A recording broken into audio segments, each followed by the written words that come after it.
He is a lecturer at the University of Toronto and has also worked in international air evacuation and expedition medicine on Arctic and Antarctic ships.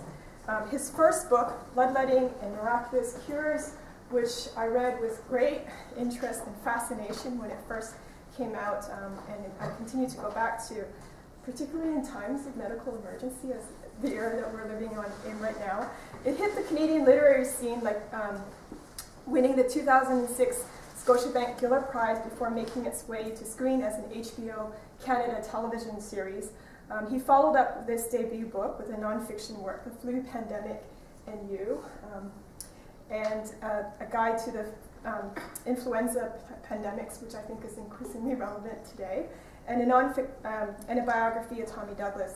His first novel, The Headmaster's Wager, which I believe he's going to read from today, is about a Chinese gambler and the headmaster of an English school in Saigon around the time of the Vietnam War, and it kind of touches close to home because that's kind of where our histories kind of intersect for me.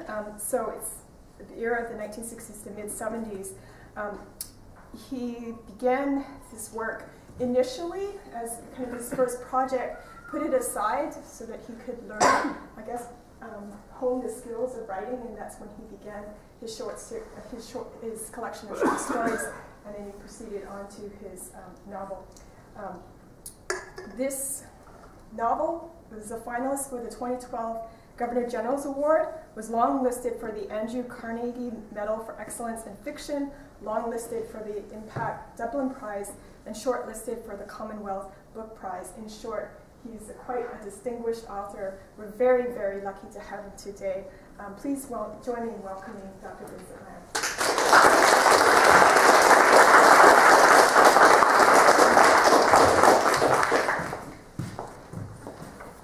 Well, thank you very much for that exceedingly kind introduction, and thank you to all the folks who helped make this possible, especially Josh and Phil. Phil's around here somewhere. It's really a pleasure to be here in London. It is actually the town of my birth.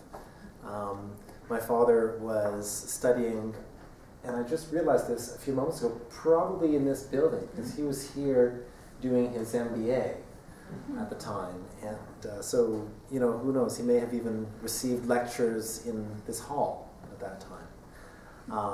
And our family moved elsewhere when I was quite small, but nonetheless, you know, nostalgic stories are told about London, Ontario.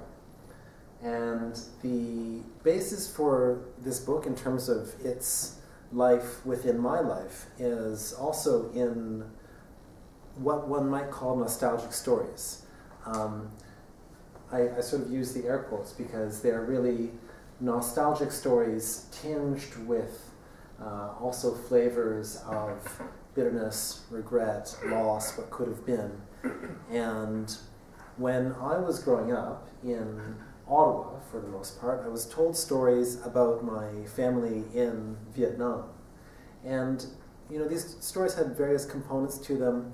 And one of the interesting things for me, growing up in the, you know, say late 70s, early 80s, by the time, you know, I was at an age where I could begin to understand the world around me, was that I was growing up very much in a Cold War, post-Vietnam conflict era. And of course, the conflict in Vietnam, you know, had, as far as North America was concerned, closed in 1975, although there were ongoing conflicts and issues in the region. But from the North American cultural perspective, that was really a closed chapter in 1975. And at the same time, the Cold War was ongoing. So there was this kind of narrative around the battle with communism, and also a lost conflict from the North American perspective in Vietnam, and a conflict which I think many people in North America viewed with a certain degree of regret, and I think it's fair to say shame as well. So that was very interesting for me, because I grew up within this sort of context and within this sort of discussion, but I grew up hearing stories about my parents' childhoods in Vietnam during the time of that conflict.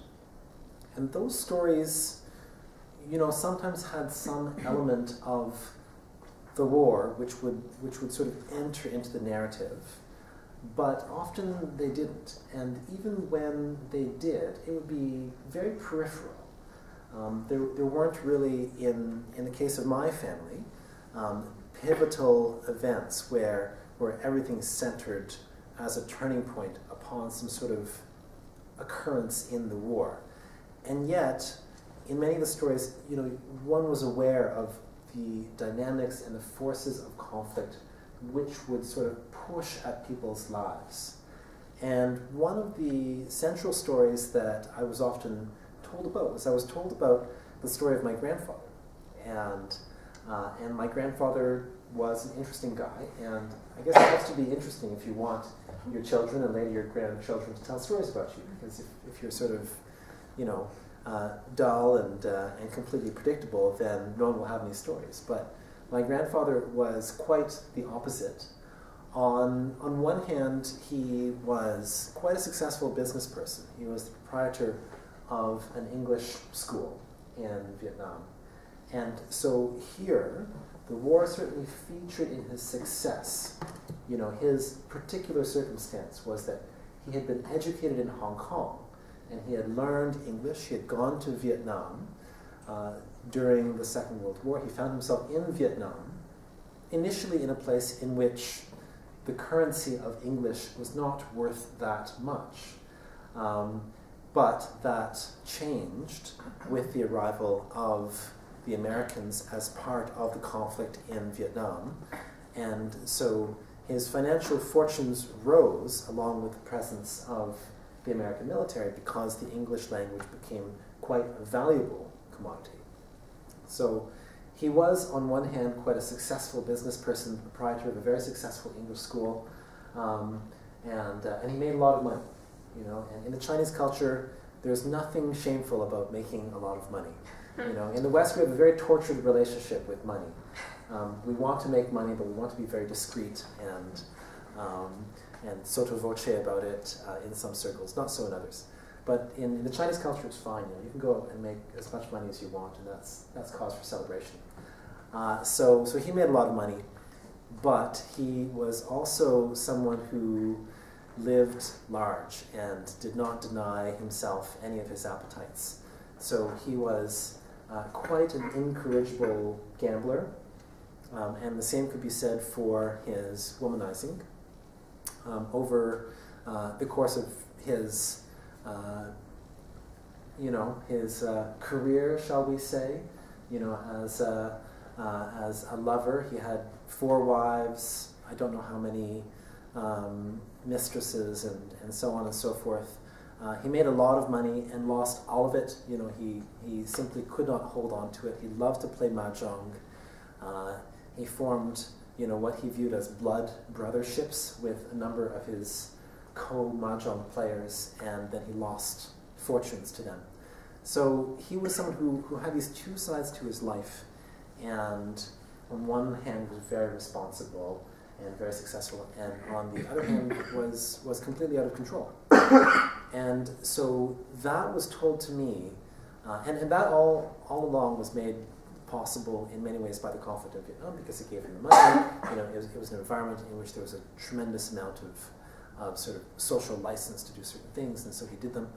And so that story was told to me in many ways as a cautionary tale. You know, it was not told to me as a story that had anything to do with the war, really, but it was related to me that this is a cautionary tale. Like, here's this guy, he did so well, but then he did all these terrible things which ruined his life, you know, or so they say. I don't know. You'd have to ask him whether he thought they ruined his life or not. So that's where this book comes from. You know, it's a book which is a world within a world within a world. You know, it's a book which is amongst a particular kind of Chinese people in this Chinese subculture which once existed within Vietnam. So you can sort of imagine concentric circles. And I'm going to read to you from the middle of the book, just a short passage to give you a flavor of the place and a flavor of the time. And at this point in the book, our titular character, Percival Chen, well, I shouldn't say our titular character because he's not in the title, but our hero or anti-hero, Percival Chen, finds himself having made huge financial commitments with gigantic debts that he can't possibly pay, and he's deciding what to do. He's just managed to borrow a whole bunch of money from some very unsavory people who are going to do bad things if he doesn't pay it back. And he's in his car, his driver is in the front of the car, and his driver is trying to get him home and keep him out of trouble. So, the car's headlights arced over the flashing legs of the fragile street girls, their bright colored butterfly dresses, lipstick slashes on their tired grandmother mouths. "Home, right, boss?" said Hanbai, the driver, as he guided the car through the fluid night. "It's early," said Percival. He thought of the family quarters at his house, of the heat, the closed rooms. Well, he could gain some relief if he opened the doors. But he wondered what the night was like at Le Grand Monde. What about Le Paradis? Maybe people were in a good mood there. He rolled down the window and put his hand into the night air. He rubbed the cool humidity between his fingers. Was the joy of luck to be his tonight? All he needed was a few good rounds of mahjong. The big Peugeot floated through the streets. The Sunwa Hotel was just a few blocks away. Percival reflected on his luck.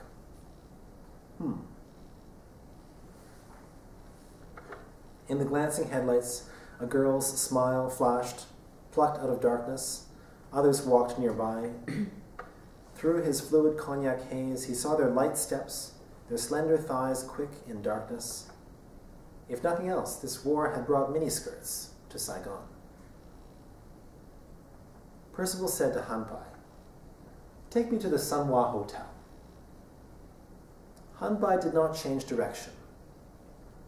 "Headmaster, you said that you wished to go straight home." "Well, I've changed my mind. No, I want to see if anyone I know is at the Sunwa Hotel. It's still early." "Ah, boss, that's a dangerous place. There are no small money games there. You know that, just big money mahjong. Maybe you want to go somewhere else. You've been doing well with blackjack. Or let's find you a girl, some pretty company. Do you like that?"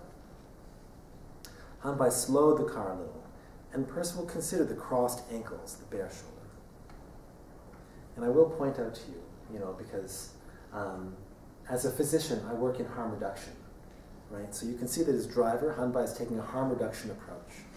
He's trying to lessen the damage that he can cause to himself by encouraging him to play blackjack and hire a prostitute from the street, as opposed to whatever other trouble he knows that the guy might soon find himself. So it sort of shows you what, what his driver knows about how much trouble he can get into.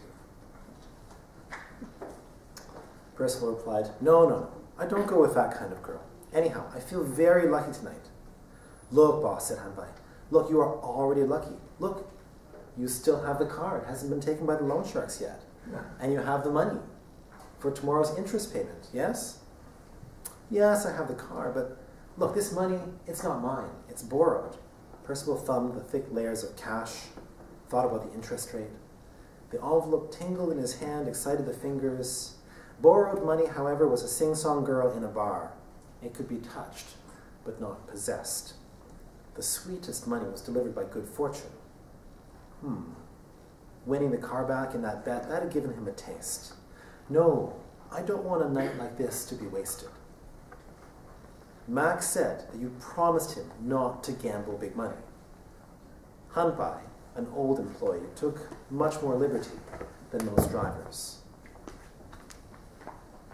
Tonight, there were no flares or bombardments, which often agitated the southwest sky.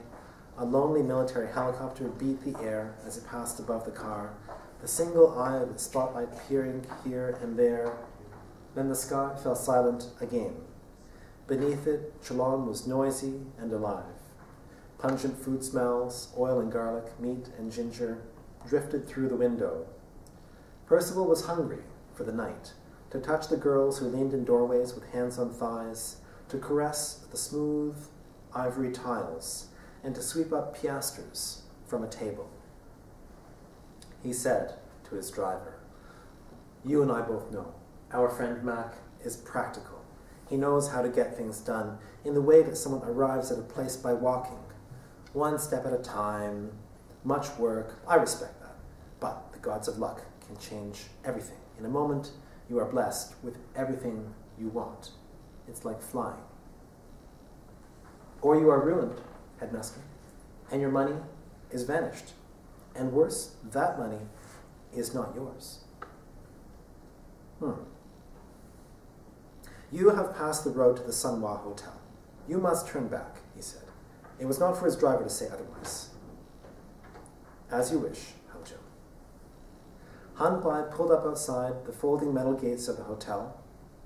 Percival got out, breathed the night air, thick and damp like a wet cloth. He knocked.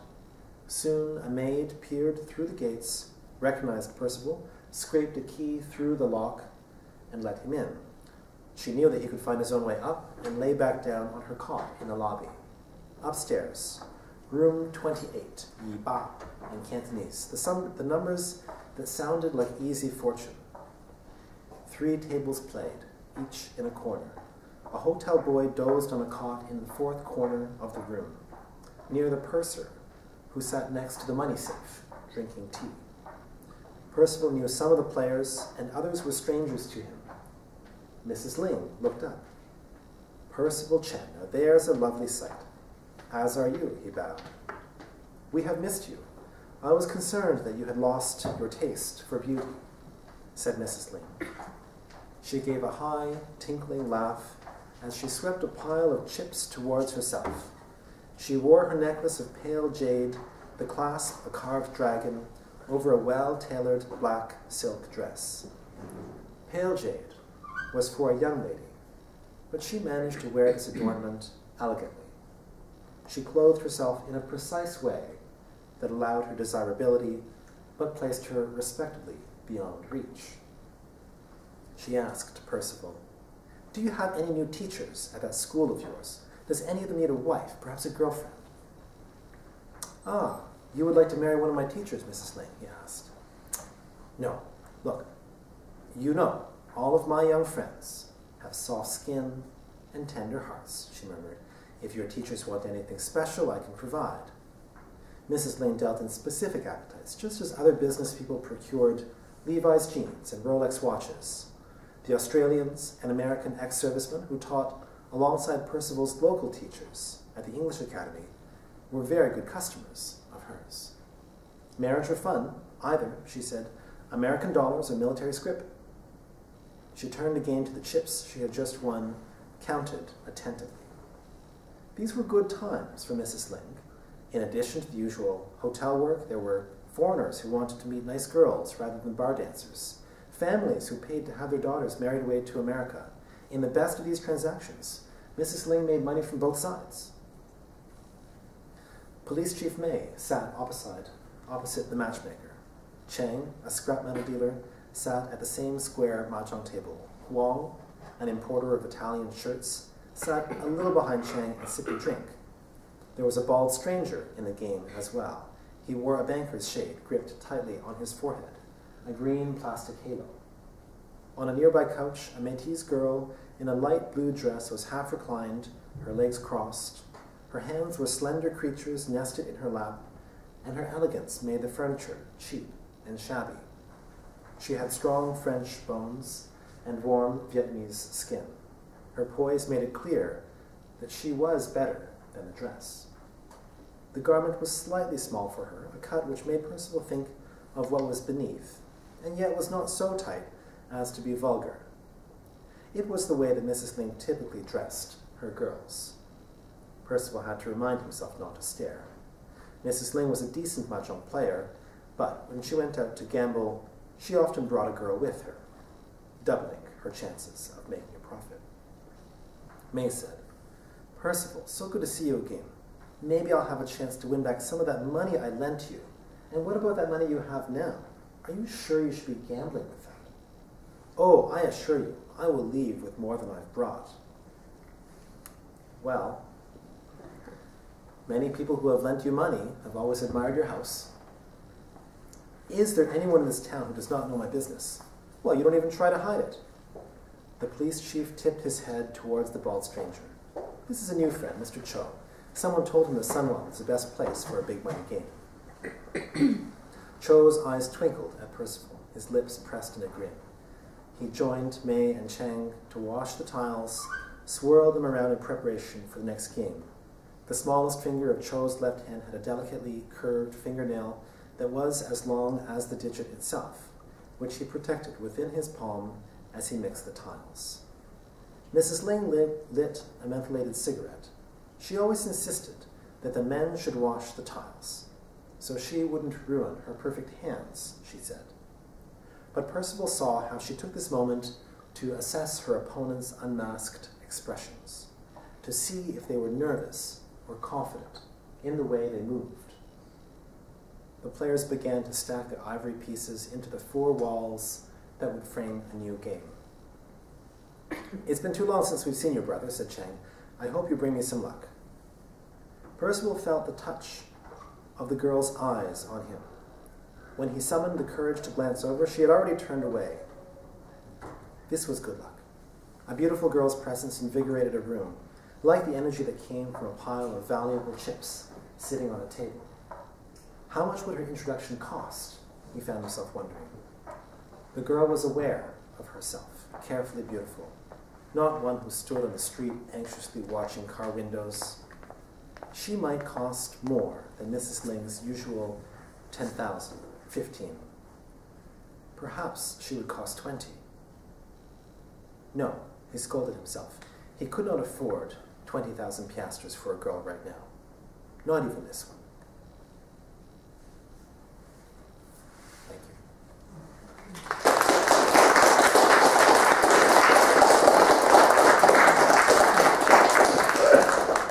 We have time for some questions. We booked the room for an hour and a half to keep moving.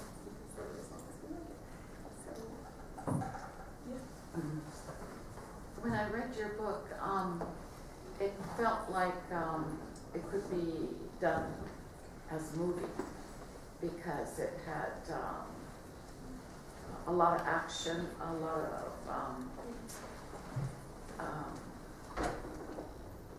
I think you described the environment, the place, and the characters in such a way, you know, that it creates a lot of drama for big screen. And I wonder if anyone approached you to create a movie. Sure. So the question, and I'll repeat the question just because I'm not sure about the acoustics in the room. The question is about the suitability of the book as a film and whether there have been any sort of approaches or movements in that direction. I'll say that there's nothing that's sort of signed and sealed right now. But, you know, discussions come up and sort of happen all the time. You know, the funny thing about the cinematic business is there's lots of speculation, and you know, and people are constantly sort of you know, trying to put things in place for one project or another, but a lot has to come into focus for that to happen. I guess on the question of whether the book is suitable or not, I mean, you know, there's a different language, I think, which exists in the screen than in books. I always take it as a very significant compliment when people say what you've said, when people say that it would be suitable for a film, because I think, you know, what I like to think, in any case, is that it has sort of ignited within the imagination for someone to say that. And, you know, ultimately, that's what we try to do, I think, as novelists. You know, we try to use these 26 letters to ignite a world and for that world to come alive in people's imaginations. And of course, when one is really into a book, then it feels almost like there are many visual dimensions to it and many experiential dimensions to it. So I take that as a great compliment. It is. Thank you. Yeah. Also, the people that are caught in the wrong side during one period and then are caught in the other side of another period. How it's such a pain to watch people being caught by wars and politics. And I felt a lot for the people that were casualties. Yes. In somebody's decisions. Right, right. I think the comment is about people being caught on the wrong side and the sympathy that you feel for them. And I certainly feel the same way. And you might be thinking about people who perhaps were caught in the North during the partition in 1954 and who ended up moving south, but then ended up, again being caught in the wrong place. I'm not sure if that's specifically what you're thinking about. Well, the police and the people that were controlling certain aspects of the city and of course the partition, but it's just like, do we always need someone to control things? Can't people be free? Well, I think this is a very good and a very large question. Do we always need people to control things?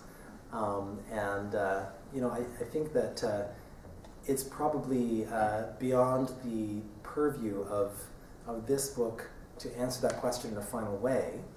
But I do think, we have a human history of people trying to exert power over each other. That's part of the way it is. One of the fascinating things for me about the conflict in Vietnam is that, to an extent that made it very, very difficult for people to sort out whose side they were on and whose side someone else was on. Things were very, very much interwoven throughout Vietnam in terms of loyalties. So it was not uncommon at all that within the same family, the family would have people who were fighting on both sides of the conflict, or people who would be ostensibly on one side, for instance, who would ostensibly be, part of the southern apparatus, but in reality had loyalties towards the north and towards the communists. This was not uncommon.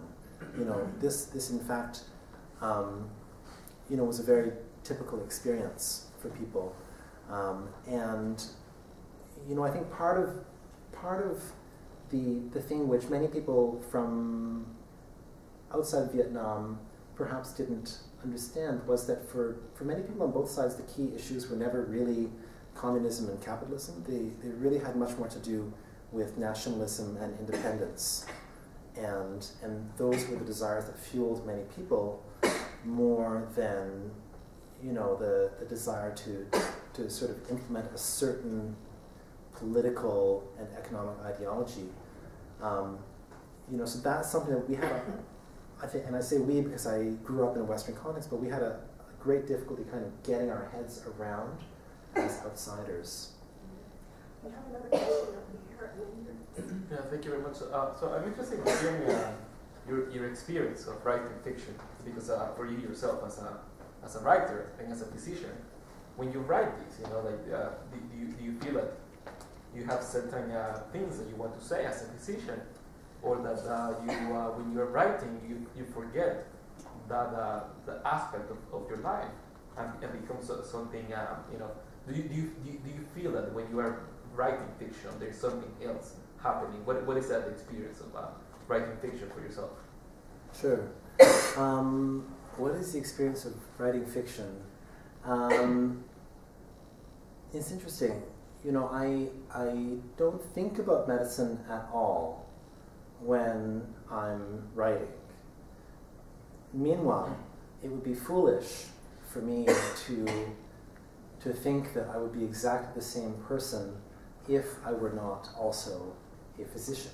I mean, it has been a big part of my life and a big part of my emotional and intellectual formation. So it's always there. I do think that for me, a big part of the purpose of writing fiction is that I'm really, really drawn by this sense that there's something which I would like to express. And I think the best way I can describe it is that it's a certain set of emotions and sentiments about a circumstance and about a time which cannot be expressed in any other way. You know, wherein there is no corresponding position statement or thematic statement. So, in a sense, you know, to the degree that disciplines like medicine, when they try to define themselves, you know, try to boil down the information to smaller and smaller formulations, you know, to general principles, to a concept, you know, to knowledge about a certain treatment. I feel that my intellectual direction when I'm writing is actually somewhat going in a completely opposite direction, you know, because I'm trying to flesh out this sense of a certain set of emotions which I happen to think can only exist in the large format, can only exist in the length of a novel, you know, and which I don't even particularly try to encapsulate in that small phrase sort of way, you know. So, you know, I don't know how well I'm explaining myself. I think another way of saying it is that, you know, medicine sort of looks at the world, you know, and says, okay, and much of science looks at the world and tries, however imperfectly, you know, to distill from it some essence, some principles, you know, something that becomes expressible on a smaller and smaller piece of paper, you know, whereas I'm actually starting with just this sense of something that I have a great deal of difficulty putting into words, but which by necessity I feel needs to expand onto the breadth of several hundred pages. That may sound very sort of self-indulgent, but that's the way I feel about it. We have a question from the back. I was really interested in that book from a political, you know, when you talk about the description of something that happens among people and the nuances, the political nuances of that situation at that time were so well described that I found it very interesting and enlightening. I lived in the United States during the time of the Vietnam War, and I was a young person watching all the men over 18 left communities to go do this war, and then our family moved back to Canada, and then you know, so you live during a time of these various things happening, and what you can gather from the news is there's the American news, I mean the U.S. news, and there's the Canadian news, and there's the Manchester Guardian, and there's CBC. There's nothing like a novel that takes you right into the heart of a situation, and if it's well written like yours, you have a great ability to depict a scenario in which a person like myself could read it and be there and appreciate those political nuances. And I really thank you for writing that book. And so a question though is, were you raised in a politically aware environment where your family talked about these things all the time? Think about this, think about that, but what about this side? Look at the influences here. You know, did you analyze news broadcasts, or was it a personal take that you approached life as a physician or a writer, or did you say, oh, that's an interesting thing, I'm going to flesh that out, I'm going to do some research on that, or what influenced you to be so aware of the political nuances, I guess? Right. So, so I think that the question is, you know, where did my sense of politics come from? Did it come from a family background, or from other sources within the society within which I grew up? Is Is that fair? Okay, all right. You know, I think, and you know, the great caveat to generalizations is that they're hugely lazy and terribly untrue in many ways, but I'll make one anyways. And you know, that is that I think in the case of much of the Chinese diaspora, you know, and they're not unique. I think this could be said of other groups of people as well, but I will say that I think in the case of the Chinese diaspora, you know, I think there is a very, very strong sense of wanting to live despite politics. You know, there isn't really a culture of wanting to engage head-on with politics. You know, I think that often the notion is, well, one needs to know about politics because this could be important. You know, this could affect laws. Laws could affect business. They could affect all sorts of things in life. But, you know, what we would like to do essentially, you know, is to observe that landscape from afar and figure out how to navigate within it, right? And I think that, you know, to sort of be a little bit more specific, I think that that probably would have been the impulse of most, not all, but most Chinese people in Vietnam during this conflict. They viewed themselves as outsiders. They did not view themselves necessarily as Vietnamese. They viewed themselves as Chinese people who happened to be living in Vietnam. And there were a whole bunch of reasons that they were there. They were there for business reasons, for financial reasons. Then, of course, the Communist Revolution took place in China, making China a very tricky place to go back to, and in many people's eyes, undesirable. Though not for everyone. Some people did go back to China. You know, so I would not say that, you know, that the environment that I grew up in was particularly political. It certainly was not sort of a politically aware environment in the way that we would think of in a Western liberal democracy, right? So I'm certainly interested in politics. I'm certainly aware of politics, you know, but I think that probably, you know, comes for whatever variety of reasons people end up being interested in politics. You know, I'm not sure what it is. You know, people who think too much, people who think the world could be a better place. You know, people who see visions and have you know, have grand dreams about society. You know, I don't know what causes these things to happen, but it happens in some of us, and I'm interested in politics, but I wouldn't necessarily say that that's a result of family upbringing. Yes. So as a writer, how easy do you find, how easy is it for you to find and control the voices of all the characters in your writing? Oh, that's a good question. How easy is it to find and control the voices?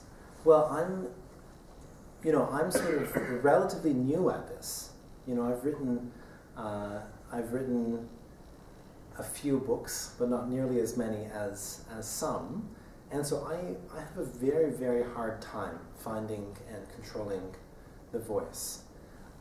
In fact, with this book, I rewrote it several times. I wrote it initially in third person, and then I was unhappy with that. And then I decided that I would rewrite it in first person, and I was cautioned against doing that by my editors. But I did not listen to them, which is always a mistake, but is sometimes necessary. You know, sometimes it's necessary for writers to make a mistake of not listening to their editors, right? So I did not listen.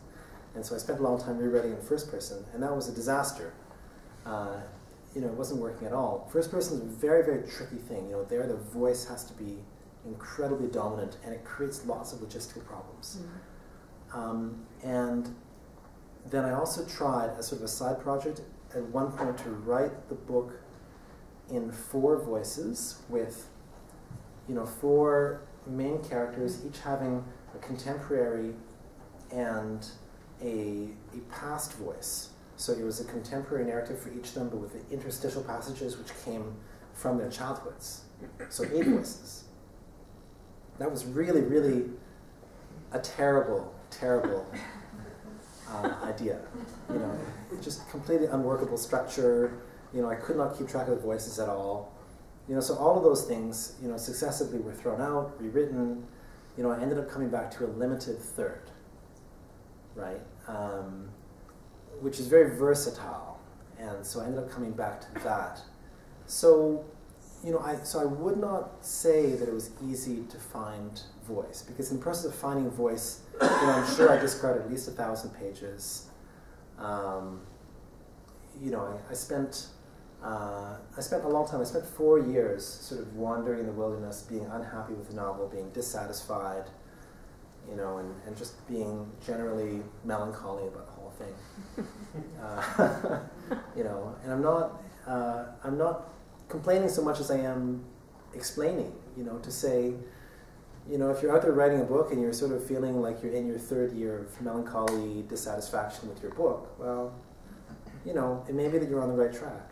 So it's not all bad, because I do feel like I probably had to go through the process of exploring all those different ways of using voice in order to understand those characters sufficiently, in order to feel confident in the way I was using limited third.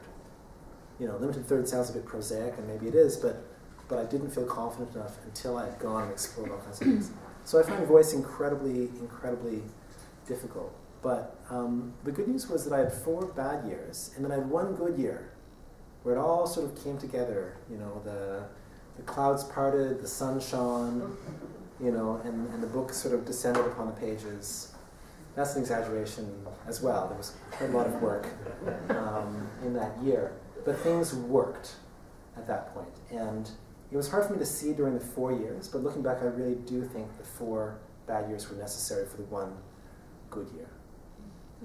Our next question comes from Neil. Thanks for your reading. I really enjoyed it. And I had a question about, from your introductory remarks, I take it that this book was very much inspired by the stories you heard about your grandfather, and he inspired the main character. And I was wondering whether, I guess from what you just said, it's always been a novel, but whether you had ever tried to write maybe a more nonfiction account of his life, and whether this novel is filling in the life of a character like him in the way that you would have imagined it to be, or whether the stories, the oral history in your family is rich enough that a lot of these things actually happen. So I guess I'm asking how close it mirrors the life that he led. Sure, that's a great question. I mean, the question, it's about the intersection between reality and fiction. I mean, the principal character is very much inspired by my grandfather, but the events are all fictional in the end. And so, you know, although there's one exception. The one exception is there's a passage about his time in Hong Kong, which is fictionalized, but many aspects of that are true. It's a very short passage. It's just a few pages. So that's kind of the end result. You know, but I think your question sort of, you know, also requires an answer in terms of how it ended up that way. And I will say that in the case of Bloodletting and Miraculous Cures, I felt very bound that everything must be fiction from an ethical point of view, because I'm a physician and there's an issue of doctor-patient confidentiality. In this case, I did not feel bound at all. I felt I had free license to use fact and use fiction and intermingle them. And so when I initially started writing, I actually tried to use a fair bit of fact in terms of actual episodes. And I found it wasn't doable at all, because I found that I would always be blocked by a knowledge that a certain thing had happened a certain way, and it was very, very hard for me to write it any different way. So I found that the only way that I could really work with a sense of freedom was, in fact, to invent entirely fictional occurrences, and then to situate them within a milieu which I believed I knew well enough to do justice to, but to use entirely fictional occurrences. And so from a writing point of view, for me that was necessary. in order to have enough freedom. Now, maybe if it wasn't my grandfather, you know, and I knew about this guy who wasn't my grandfather, maybe I would have felt more free with actually writing derivatives of fact, you know. But in this case, for whatever reason, I tried that and was not inhibited by any ethical reasons, but actually didn't work. Mm-hmm. And does your family recognize him in assuming they read your book? Oh, sure. I mean, they would recognize him because everything I told you in the introduction is true of both my grandfather and this character. You know, that he has this very successful English school, he makes a lot of money, he throws it all away, having a good time. And meanwhile, a war evolves around him and his family and his life. That's all true. But that's kind of just, you know, that's the starting point of the book, you know, and then the book begins, right?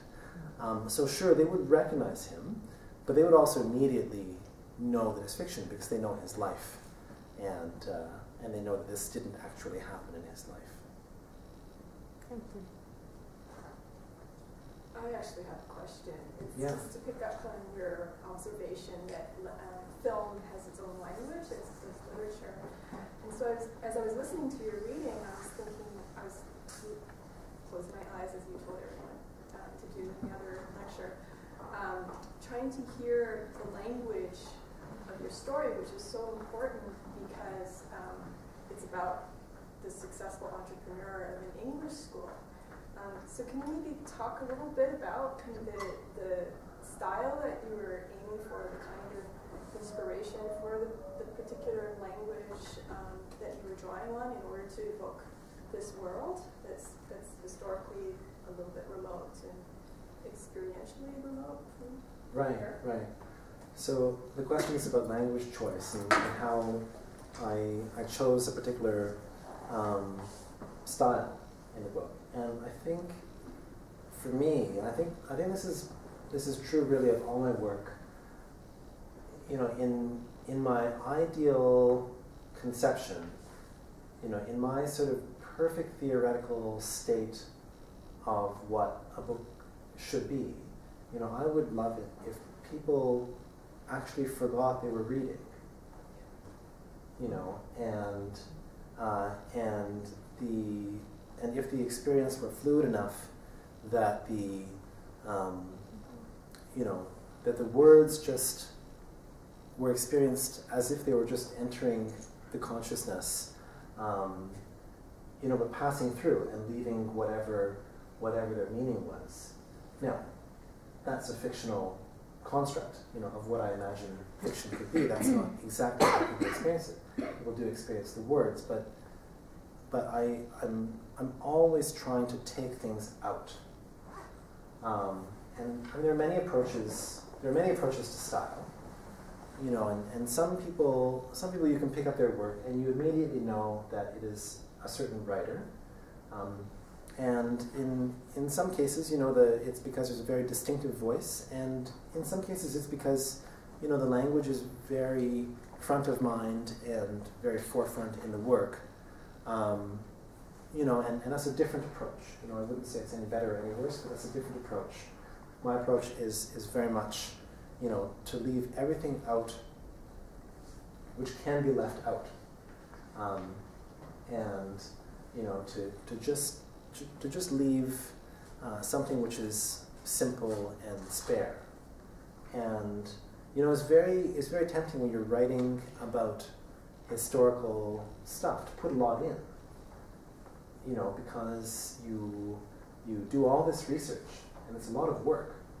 So you go and you read and you read and you read, and you know all this stuff, you know, about the place and the time and the politics and the physical environment. And so it's incredibly tempting just to put it in. And usually what I end up doing is I do put it in. Like, I put tons of it in, and then I take about 90% of it out, because I realize it's actually not helpful to the story. You know, I feel that I have to get past my own issues by just putting it in. You know, and sometimes by putting it in, it becomes all the more obvious which parts have to come out. You know, so in terms of process, that's also very much of my approach. You know, to give myself freedom when I'm drafting, and to be very disciplined when I edit, and very self-critical when I edit.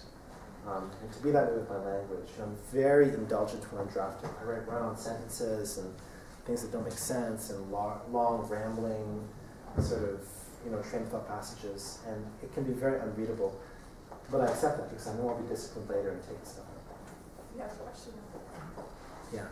I'm a librarian, so I like to ask what type of books do you like to read, and what books authors influenced you? What was the last part? What books? What books and authors influenced you? Oh, okay. Well, that's always such a tricky question, because now I could just start talking and talking and talking, and I wouldn't stop. What do I read? I read both fiction and nonfiction. I don't read. I would say now I don't read any genre, but I did read genre when I was a teenager. I always answer differently because it depends what I've been reading recently. I'll tell you what I've been reading recently. So this summer I read Anna Karenina, which I'm embarrassed to say I had not read prior to this summer. So that's my admission, which I can make now that I've read it. and it was great. I read a lot of Chekhov this summer as well. I read some Cormac McCarthy, which was good, but I wouldn't say, I don't think Cormac McCarthy will ever be sort of hugely influential for me, but that's an example of very strong, distinctive voice. Minimalist as well, but minimalist to the point of that being a certain type of voice in itself. In the spring, I read a lot of Orhan Pamuk, who's quite a remarkable writer, Turkish writer, as you know. And then, of course, there's the Canadian canon, that you cannot help but read if you're a Canadian. So I read all of my friends. I'll just say that because, I might be held to account, and it's just best to say all contemporary Canadian writers. I read you all. We all read each other. But some huge influences have of course, been people like Ondaatje, Atwood, Monroe. It's interesting. Some of the writers whom I admire the most are not writers whose style bears much in common with my own. I love Ondaatje. I don't write like Ondaatje at all. So this is just the way it is. I think sometimes we can almost love writers whose style is different than our own more than we can love writers who are similar to our own style. Just because, and it's not through jealousy, but it's because I think for a lot of us who write, as part of what we do professionally, when you're reading something that has a lot of immediate relationship to what you do, then you begin to think professionally in some sense. You begin to think structure and technique and how a writer is transitioning from one passage to the next, and how they're pulling off certain tricks with the reader. So you start to think about all that stuff. And if you're reading, if I read David Mitchell, for instance, then I completely lose myself because I don't write like that at all. So I can just let myself go as a reader, much more so than if I'm reading people whom I feel are closer to my own voice. We have time for one more question.